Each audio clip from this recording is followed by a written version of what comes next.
This episode is presented to you by NFL Sunday Ticket, now on YouTube and YouTube TV. With NFL Sunday Ticket on YouTube and YouTube TV, you can watch your favorite teams' out-of-market Sunday games, plus watch up to 4 games at once with Multiview. Don't miss the race to the playoffs. NFL Sunday Ticket is now just $39 when bundled with YouTube TV, where you get even more football. Visit youtube.com/Spotify offer to sign up now. Lowest price on YouTube TV with base plan. Rest of 2023 season. Terms and embargoes apply. No cancellations. This episode is brought to you by State Farm. From your morning podcast to your afternoon playlist, State Farm knows you personalize your entire day, and that's why State Farm helps you personalize your insurance with the State Farm Personal Price Plan. It offers coverage options that help protect what you care about most at an affordable price just for you. Like a good neighbor, State Farm is there. Prices vary by state. Options selected by customer. Availability and eligibility may vary.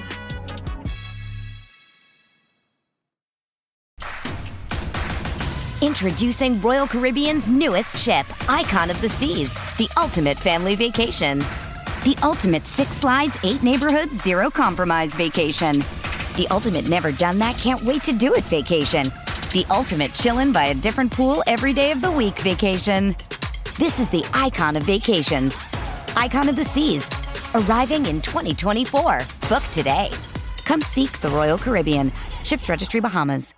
The holidays are a time to feel and create joy. And what could be more joyous than the look on her face as she unwraps a stunning new jewelry piece from Blue Nile? How about getting 50% off your purchase? Blue Nile offers premium quality, priced below traditional retail. Their online experts are available 24/7 to answer any questions and make sure you've picked the perfect gift. For a limited time, you can get 50% off at BlueNile.com. That's 50% off at BlueNile.com.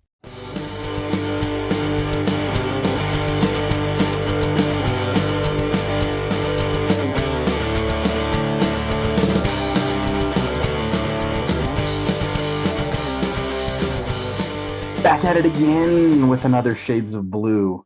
This one, we're talking about all the controversial things, religion, politics, Kyrie Shelton, everything your heart could desire. I'm David Greenwald. Cody is burning in Mexico. I don't know why somebody with his fair skin would go somewhere tropical. But with me is Mike, he of the Mike Stats, Thad Bell, Chad Smith, Robert Rusert. We are the Blue Testament. How are you guys doing? Good. Fantastic. And we got a plug for the website, which is something that Cody often does not do. And you introduced us. I feel like we're really off to a good start. Guys, we won a game. Everybody's happy, right? I mean, We come on. won. Is this bring back hope? No. I did see some people saying if they run the table, which is basically what they need to do to make the playoffs. It's just about. The question is, what do you classify as hope? I guess it is like hopeful the season's going to be successful. No. Hopeful for the future. Maybe. Hopeful that Kyrie Shelton may not start another game. Yes. All right. Mike, right to the point though, man. Let's lead off with this because it's all I ever want to talk about from now on. Willie Agada. Mike, give us the takes. I mean, the best thing I can say about Willie was the absolute sheer joy on his face when that first goal was when they ruled the first goal his first goal as a goal. Basically, just how happy he looked. It's one of those just really happy moments that the team hasn't had this year. You haven't seen that level of just joy from the team, and large part of that is simply due to the fact that they've not played well this year. They've not been scoring. They've not been playing well defensively. There's just been a lack of joy in the way the team plays. And so it was nice to just see a moment of pure joy out on the field. I mean, even like Tommy's goal earlier, it was less about, I think there was a lot less joy in that and more a sense of relief that we finally scored a goal. It was a really, really nice goal, but hey, we scored a goal. That's nice. Instead of it being something where it was like with Agada's, and he just happiness. And I think that flowed through the rest of the game, honestly. Even when it got to 3-2, there was still just a little bit of joy in what was going on the field. So I don't know. I just was that was my big point, was I just loved the way he looked after they got that opening, or after he got his first goal. Yeah, Mike, you said joy about 8 times, I think, there, but it's exactly the word I was going to say. And, by the end of the third goal, I was like, what is going on here? It was just crazy. We hadn't seen that all season. And like you said, joy. Yeah, that's what everybody had on their face for sure. Chad, better celebration, jumping on / choking Peter Vermees or backflips? Oh, definitely the jumping on, choking, and don't leave out the kiss on the cheek that he gave him afterwards. That we asked him post game if he'd ever been kissed on the cheek in a celebration. He goes, "Well, I've never been strangled."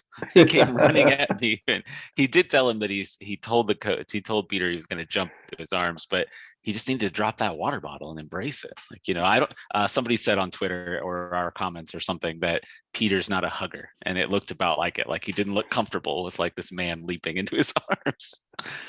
Yeah, and then somebody on Reddit, our favorite place, said, "Oh, what is Willie Agada whispering in Peter Vermees' ear?" No, that's when he kissed him on the cheek. He's not whispering in his ear. Come on. Whispering sweet nothings. No, I think he did whisper. He probably said, "Kyrie."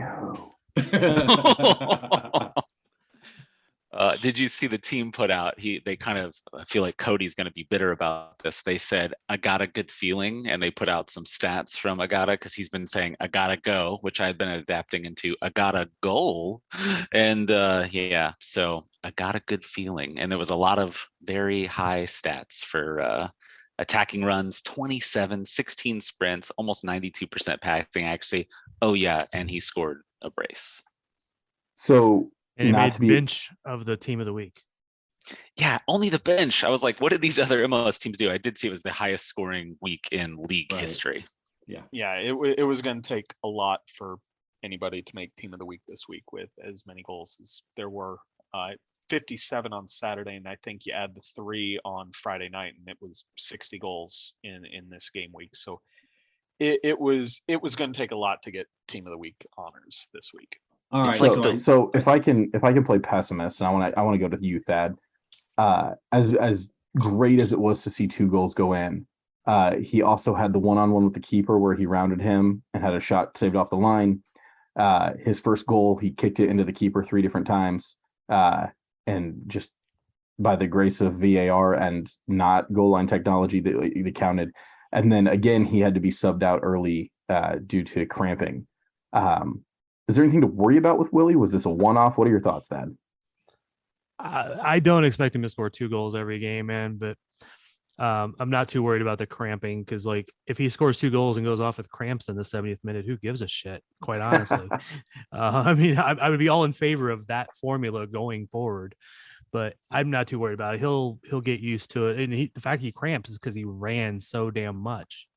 So, and then I'm not too worried about the 3 straight into the keeper from that point blank range, man. You almost couldn't do anything but hit the keeper. So I'm not too worried about that aspect. And the rounding the keeper one, man, it was a great move and a great save by the defender. So I'm not worried about it. I don't expect him to get 2 goals every game though. Although we need to set that expectation for him. I mean, it's pretty amazing how much better everybody looked having a dangerous player at the 9. But I want to talk. I'm going to interrupt. And maybe this is where you were going, but I've said all along the midfield had to be better, and the midfield was better because Tommy was in there, and that helped both the defense and the offense. I'm not saying there would have been 2 goals or 4 goals without Agada in there, but that Tommy helped that a lot. So, and Agada's runs helped that a lot, obviously. But I'm just going to go with it was a midfield, not just the number 9. Sorry. Well, I agree, Thad, and I had been down on Eric Tommy just due to the kind of the player profile without having seen him play, and he's been awesome. And I can only imagine what we're going to look like when Gotti Keane is back next year, and to have Remy, Gotti, and Tommy all in the midfield at one time, we'll have a lot of class. Yeah, and if Remy has to play forward in the midfield, like he moved up when Uri was forced into the game, and those passes that he had to Agada, just like one touch, clean, right up the middle, just beautiful stuff. That set him to the one where he rounded the keeper, and then the second one where kind of got it under his feet a little bit and tried to lay it off shallowy a little late, but the promise was there. So I'm looking forward to more of that. All right. Well, so speaking of midfield, Mike, Eric Tommy's goal. Can we call it a golazo? I mean, personally, I hate that term, but yes, no. I mean, you look at he's facing as the ball comes in, he's running towards goal. He adjusts his body for the looping ball from Espinoza. He turns his back to goal, chests it down, and while the ball's in the air, gets his body turned and can put a volley on goal without the ball touching the ground. It's to the amount of skill and body control to be able to do that is, I mean, it's quality German engineering. Yes, it's a quality goal. I mean, I said during the game that was goal of the season for Sporting. I know there's not a lot to choose from, but I rate that more so than Espinoza's goal from near midfield against Montreal, simply because of the difficulty of being able to do that. Basically, I mean, I love a good goal from distance, but I mean, I look at it the same way with the goal of the week voting this week, where you have Paul Mari from San Jose hitting a belter from about the distance Espinoza did, and you have Tommy's goal. And I still rate Tommy's goal just because I think it's a more difficult shot to hit. It's more difficult to do what Tommy did to score that goal than it is to just hit it with your purse, basically. And then it's going to be bullshit when Bale wins goal of the week. Yeah, and then Bale's going to win goal of the week over both of them. So I mean that was a pretty cool goal, though. I mean, like Garrett scored a pretty cool goal. Okay. Yeah, I'd like to add, I think not as good as Tommy's. The defense was not good on Bale's goal. The build up to the goal for Sporting for the Eric Tommy goal was so good too. Like the little pass from Shallowy into Agada, quickly flicks it back out into space. Shallowy runs onto it, back to Espinoza, who curls a really good pass into the box too. So it was such a team goal, and that's just where the clip started. I don't even know all the passes that happened before we got to that point. I'm sure there was quite a few, because that's the game Sporting's trying to play. Well, so Robert, what were your thoughts on Espinoza? Chad just mentioned that he had that beautiful pass, the assist to Eric Tommy. How do you think Roger played? Was this a vintage Roger performance? Oh, I definitely think so. I mean, as far as our tactic for the game was, our tactic was to sit back. Our line of confrontation was just over the halfway line. And that is tailor-made for Roger. It's tailor-made for, an older lineup, if you will, a more the lineup that is a little more discretionary in how they react and where they react. So I think it was definitely a vintage Roger performance right up until, he got the yellow card, which was vintage Roger too. And then for me, smart enough to take him off. Get him out of there, Peter, now. Thad, was that a yellow? Sure. Should've I been actually a- don't even remember, man. It was. It was a yellow. Yeah. I have no problem. I don't remember thinking it wasn't. Yeah, it was a yellow card. There's no argument there. And no, subbing him at that point was the right move. He looked a little gassed, and the yellow card and the way the game was at that point, because they were up 3-0, it made sense. And if you have Hernandez, who's having a very good season, on the bench, there's no reason to not make a sub around the hour mark, especially for Espinoza, who, I mean, he turns 36 this year. Yeah. And this is how he should be used, in limited amounts with early subs. I do remember being fearful when I saw Felipe stepping up to sub in, and that he would bring somebody else off instead of Roger, though. Yeah, Well, I mean, you Sorry, gotta go think ahead, Eric Tommy was like not going to be able to go 90, as he's still working his way back to fitness as well, because he's only been here for 4 games. And I was a little worried too, because I was like, when they started them both, I was like, well, neither of them is probably going to be able to go 90 minutes. So are they going to push Espinoza the entire game, or are we going to get poor Uri again coming on late, moving the midfield around, and then getting a handball? Like, this guy, a season to forget. I would like to say, though, at least Uri had his pants, his shorts at the appropriate length. He didn't have his sleeves rolled up. Douglas Costa was out there running around doing his best Uri impersonation with the shorts hiked up to his crotch. I thought maybe we'd orchestrated some sort of deadline day trade. It was fascinating. Nobody a few times when Uri had his shorts up, just so you know. I saw it. Oh, no. Robert was on shorts watch, apparently. When you said he had his clothes on, it reminded, or his clothes in an appropriate length, that reminded me, like, Thad and I were leaving the locker room, and he, like, buck naked walks up behind us and pats us both on the back as he's leaving, and I was just like, I'm still not quite used to everybody being so confident walking around naked in there. So he made up for the lack of short shorts for you, David. He just went, full blown. Terrific. The look on Thad's face. So I saw a post on the site, and I didn't see this when I was at the game, but after Roger got his yellow, did he ask to be subbed off? Jimmy had said it. He was sitting next to me in the press box, or a couple people over from me in the press box, and I heard him say it, but I was not looking. I was like typing or something at that moment. So Jimmy said he saw it. Can we trust Jimmy? He is a contributor on our website. Robert, can we trust Jimmy? I believe we can trust Jimmy, except for, a few rumors here and there. Jimmy's a 90% trust level. How about that? I feel like you can trust him more than me. I'm not going to give that number, man. Okay, pretty low.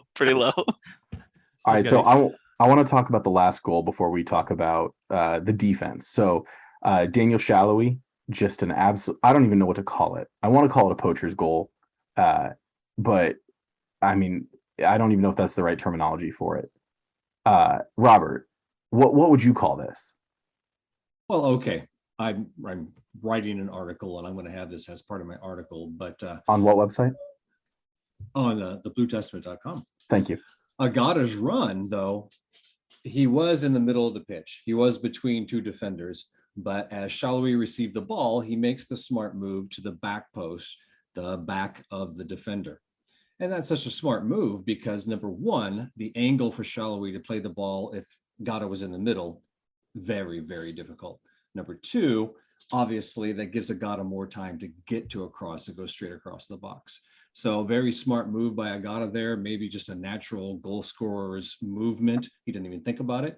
But great play all around, and Agada's positioning to me was spot on. Are we talking about the same play? I thought we were talking about Daniel's goal. Yeah, I was talking about the fourth goal. But I agree, Robert. I mean, like, Daniel, and it's funny, somebody commented on how, like, Daniel was not having a very good game, and then commented on their own post and was like, he had the assist and the goal, and maybe I'm just crazy. He had two assists. Two assists in the secondary on Tommy's goal. It was fun watching the same person reply to themselves. If he's gonna have a bad game and have a goal and 2 assists, we'll take that also. He can throw a cramp in if he wants.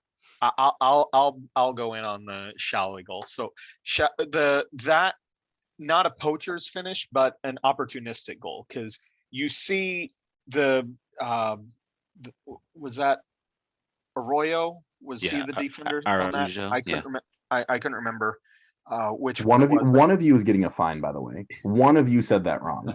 Just FYI. Anyway, I feel pretty confident in my pronunciation. Anyway, so he looks up 2-3 times at back towards Bond in goal, and Shallowy plays the percentages expecting the ball to go back there and jumps the pass. Basically, that's what he did. It was an opportunistic finish there by reading what was going to happen in the situation. Other times, the defender is going to cut to the outside to look to go back down the wing, and Shallowy is not going to get the ball there. He just he made he weighed the percentages in his head. He's like, hey, he's going back to Bond. I'm going to go this direction, and was able to jump the pass. And that's how he was able to get the goal. It just an opportunistic, smart play by reading what the defender was doing. It's what you want a striker to do in those situations.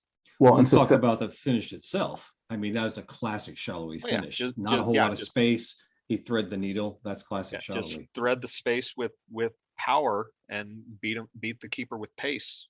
Yeah. Well, so Thad, you were shooting on that end for a change, right? Weren't you cauldron side when that happened? I was. What's the shot look like for you? The ball hitting the side of the net coming directly at me. That's the only thing I could see. So yes, I have a too ball quick. hitting the side of the net shot. All right. Robert, you were talking about hitting a shot with power. I do want to talk about what I would say is the biggest downside of the match was that Johnny missed a PK.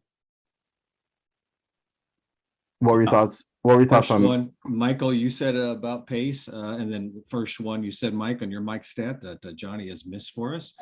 Yeah, I mean, obviously the goalkeeper did his homework as well, which helped too, but disappointing in that moment. Are we wanting Agada to take PKs now too? Is that where we're at?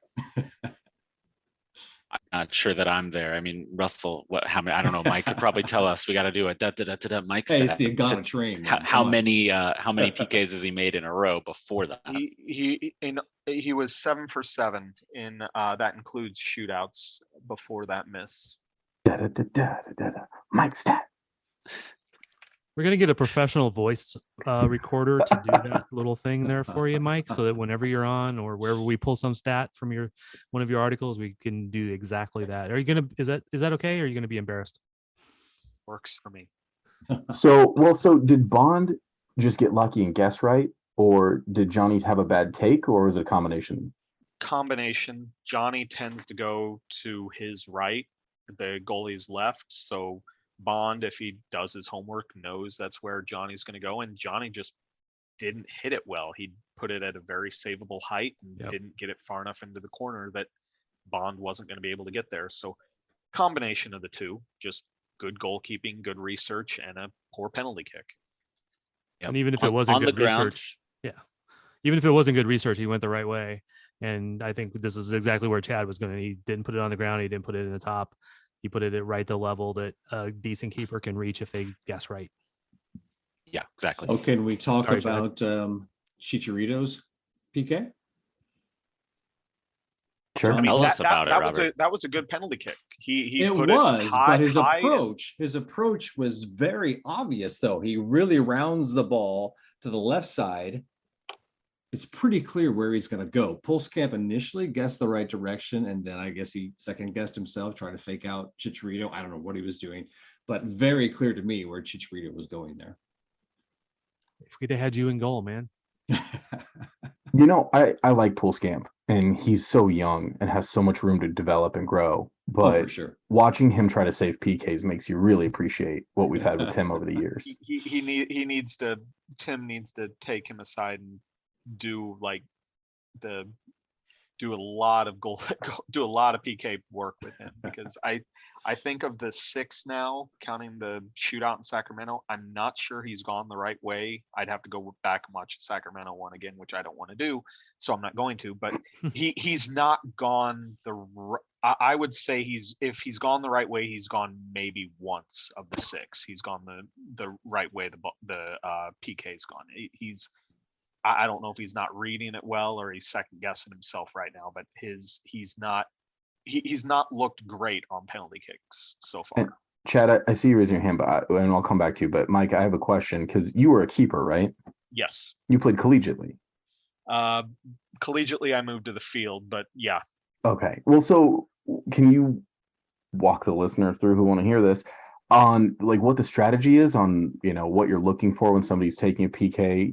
Why is Tim so much better at it than everybody? The big thing for Tim is he's so quick in his reaction that he doesn't, if the guy doesn't tip him off, he's able to react quick. I've not seen a goalkeeper commit as late as I see Melia commit on penalty kicks. Most goalies are committing earlier because they're watching the eyes, they're watching the hips, they're watching the knees. Those are the things that you're taught as not really the eyes, because for the most part you can, eyes, you're gonna try to fool players that way, but there's only so much you can do with when you're going to hit the ball with your hips and your knees to how you're angling your body basically to do that. I mean, the clearest example I can come back to where keepers reading. I mean, I'll go to MLS Cup 2013. I mean, the Vasquez save that Nielsen made. Vasquez looked to Nielsen's left, down at the ball, back to Nielsen's left, down at the ball, started running up, back to Nielsen's left, down at the ball. That was just blatantly obvious to me watching the game, watching it back, that Nielsen knew exactly where he was going simply by watching. But other times, I mean, I think of Milia's penalty kick save where Valeri tried to go right down the middle and Milia didn't move. You just are, as a goalie, you're just watching for little tells, and you're doing your research. I mean, obviously, with where I played goalie, I didn't necessarily have research on where guys were going to go, but I mean, that is such a huge part of the game now, is researching, is having those stats of Russell goes to his right, he's gone to his right this many times, he went this way.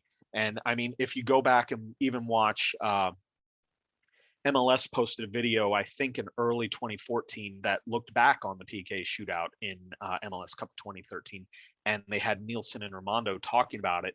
And Raimondo's going through all this list of these things, like the one I really remember is he was talking about Bieler's first PK. And he's like, Bieler goes to this side all these times, but the one time he took a shorter run up, he went to this side, and Bieler was lined up a little bit shorter than normal. So I was thinking he was going that way, and in the end, he ended up going his normal way. So there's just so much research that goes into to goalkeepers and what they do with penalty kicks.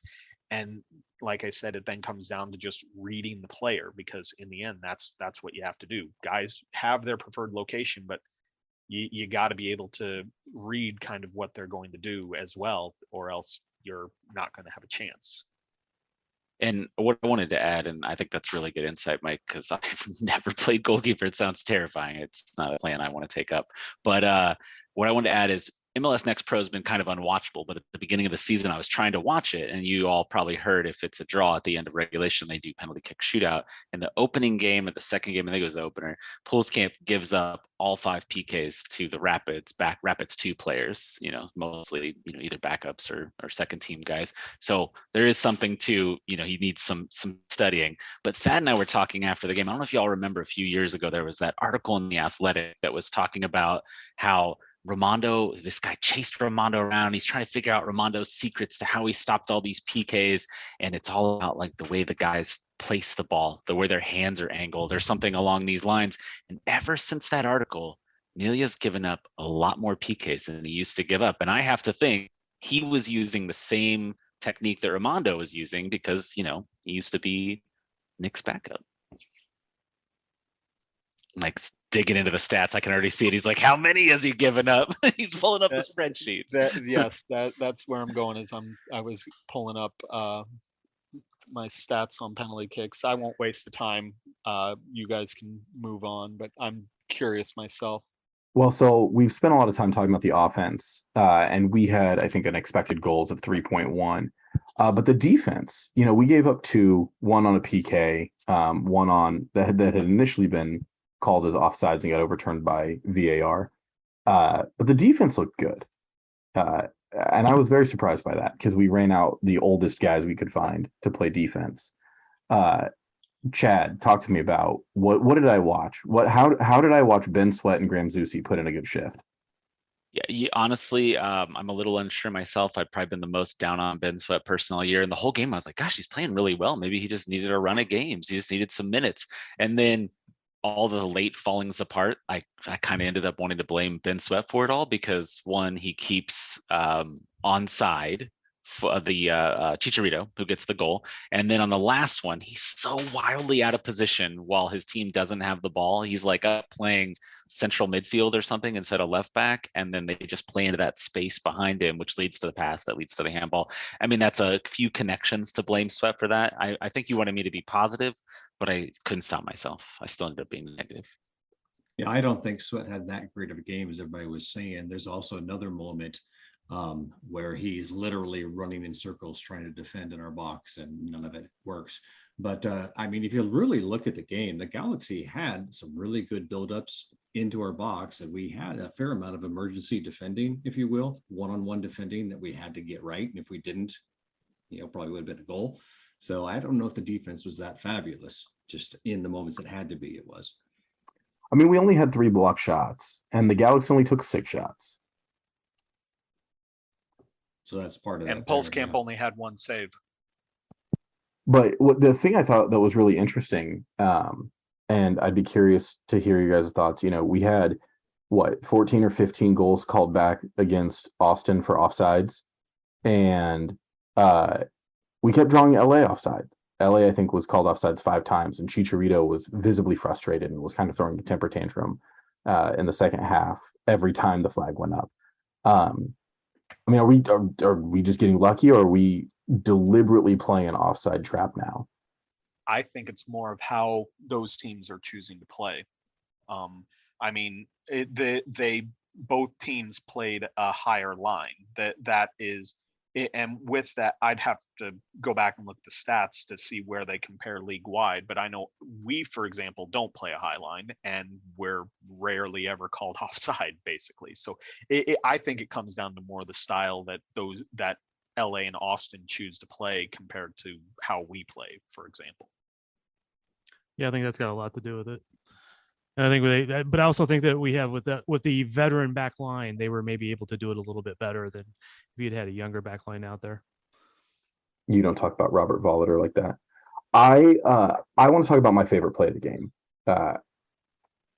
My absolute favorite play, maybe of all season, was Chicharito getting yellow carded for flopping in the box, diving, looking for a call. Robert, did this bring you as much joy as it brought me? Well, if you listen to the commentary on the Twitter feed, the guys are like, "Oh, that's a clear PK. That's a clear PK." And his color man's like, no, that was pretty much a flop." But hey, I can't mention this without Diego Rubio's flop. Yeah. If we all saw it. Oh my God. Immense. Oh my gosh, that was so bad. Yeah, I I mean, missed it. the guy does kick him in the back of the leg just ever so slightly, but then he delays a bit, falls over, acts like his leg needs to be amputated. Then he starts grabbing his face, probably to cover up the fact that he's smiling to sell this thing. I've long contended, if you want to get flopping out of the game, don't do an undisclosed fine, which we have no clue how much they're getting fined. Suspend them, and then they'll stop flopping. Suspend them. So I didn't see the Rubio play. On a scale from 1 to Neymar, where are we talking? He's It's like an 8, yeah. Just under Neymar. Yeah.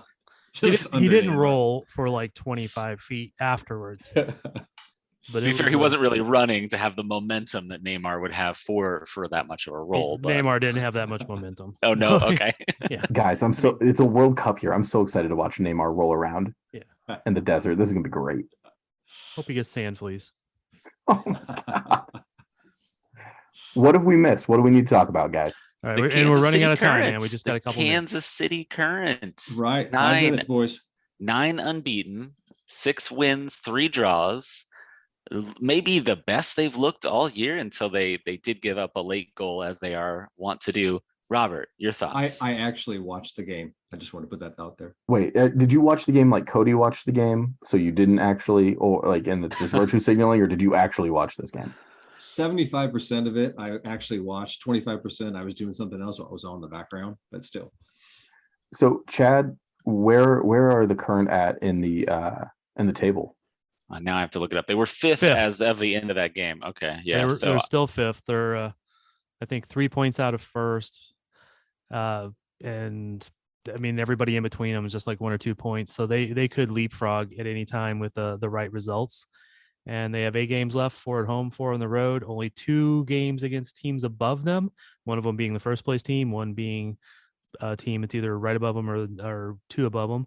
So they actually could make if they play it right, they could get a lot of points. They play the bottom 2 teams, I think 3 or 4 games. So yeah, they're only 3 points out of first place, even though they're in 5th. So they're 3 points behind both Portland and San Diego, who they defeated over the weekend. And honestly, they should have defeated the last time they met them, but a late kind of softish PK turn that into a draw. Which they're want to give up.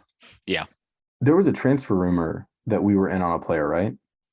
Yeah, Dumernay. She's like an 18-year-old Haitian forward. Ooh, you got to go watch the highlights on the article I wrote. So dynamic, so exciting, and like the highlights are full of her playing against like the U.S. like U20 girls.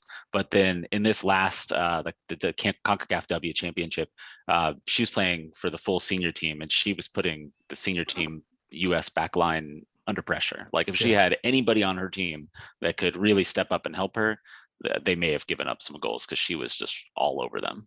So is this still a rumor at this time, or is she coming? I haven't heard anything new. Yes, I actually asked Potter about it, the last availability, and he goes, well, there's a lot of teams looking for. There's like 30 other teams, because he won't say anything. He gives actually no information. Dad's not bitter at all about this. Sammy's, by the way, out for the season after it kind of sounded like she was right about to come back and play. So, that sounds on brand for Kansas City soccer. Yeah, although she was in training like 3 weeks ago, in full training, and then she disappeared. And then on Thursday, I asked about her, and still waiting for the medical staff to tell me when she can play. And then on Friday, she's a season-end injury. Boom. All right. So Thad, I have one quick observation. And Ndenbe and his Cavs, but who's the right winger for Current? I think she scored.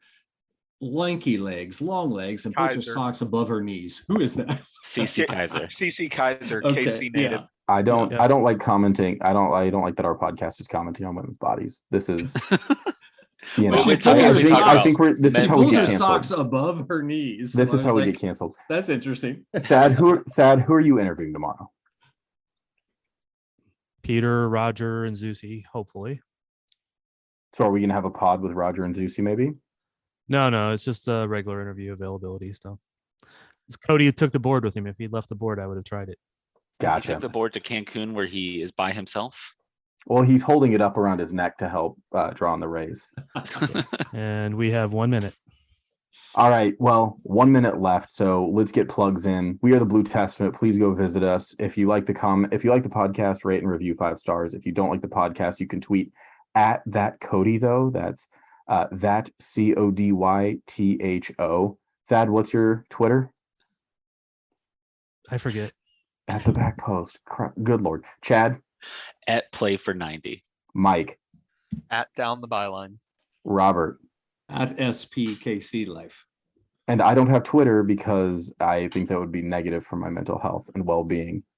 And you'd get banned. I'm pretty positive you'd get banned from Twitter. Wow. Which is why he won't tell what his Twitter is. I know what his Twitter is, but he doesn't comment. He just follows along for the posts. I follow for like when Mike drops us a Bratislavan journalist is telling us that we're in on a player and I want to look at the transfer rumors. Guys, thanks for listening. Go Sporting. Woo.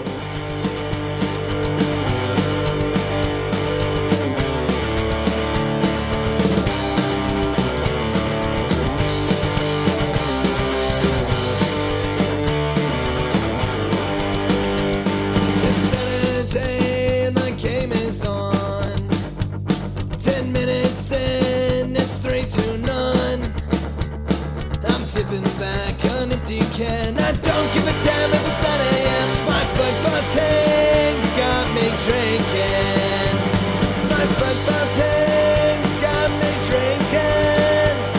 My football team's got me drinking. Give me beer or whiskey, wine or gin, anything to shake this mood I'm in. My football team's got me drinking.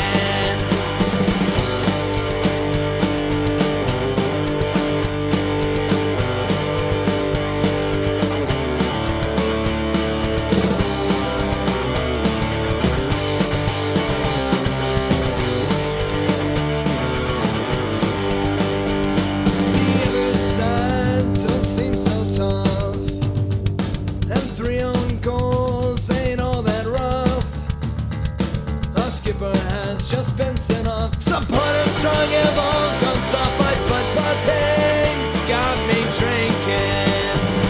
My football team's got me drinking. My football team's got me drinking. Give me beer or whiskey, wine or gin, anything can shake this mood I'm in. My football team's got me drinking. My football team's got me drinking. My football team's got me drinking.